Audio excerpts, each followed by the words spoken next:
श्रद्धानंद जी की के बलिदान दिवस की जयंती पर हमने सबसे एक ही बात कही है, हम सबके पूर्वज एक हैं, सभी समान हैं, सभी महान हैं, सभी जाति वर्ग समुदायों का देश की आज़ादी से लेकर के देश के उत्थान में योगदान है। सभी जाति वर्ग समूह के लोगों से कुछ गलतियां हुई है, एक दूसरे को गाली गलौच न करके, एक दूसरे को ऊंचा नीचा न करके सब भारत को आगे बढ़ाने के लिए काम करेंगे।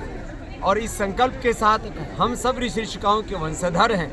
एक भाई यहाँ जो वेद मंत्र बोल रहे थे, मुस्तफ़ा और बांसुरी बजा रहे थे, हमने कहा ये सनातनी मुसलमान, कोई सनातनी हिंदू है, कोई सनातनी मुसलमान है, कोई सनातनी सिख है, कोई सनातनी जैन है, कोई सनातनी बौद्ध है। क्यों? हम सबके पूर्वज जब एक हैं तो हमारी संस्कृति, हमारी प्रकृति, हमारी विरासत साझी है। और इस भाव चेतना के साथ ये देश आगे बढ़ेगा तो एक भारत और श्रेष्ठ भारत का जो सपना है प्रधानमंत्री जी का, वो भी पूरा होगा। सरदार वल्लभ भाई पटेल का सपना पूरा होगा, सब वीर वीरांगनाओं का, ऋषि ऋषिकाओं का सपना पूरा होगा।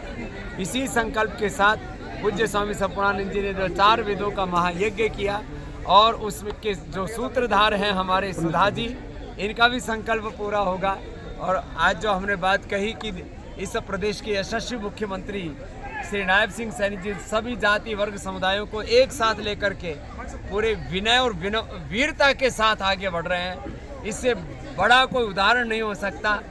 सबका साथ और सबका विकास जो मोदी जी का सपना था, उसकी पूर्ति हरियाणा में हो रही है। आज महर्षि दयानंद जिन्होंने कहा था वेदों की और लौटो बैक टू वेदाज, उनकी भी जयंती है। उनको प्रणाम करते हुए सूर्य नमस्कार से लेकर के 4 वेदों का यज्ञ किया और वैदिक शिक्षा की प्रतिष्ठा पूरे देश में हो। भारतीय शिक्षा बोर्ड के माध्यम से सारे देश के स्कूलों का गुरुकुलीयकरण हो, क्योंकि मैकाले के मानस पुत्र तैयार हो रहे हैं। जितने भी अलग अलग प्रकार के बोर्ड इस देश में, नेम प्लेट अलग है, सबका कंटेंट एक है।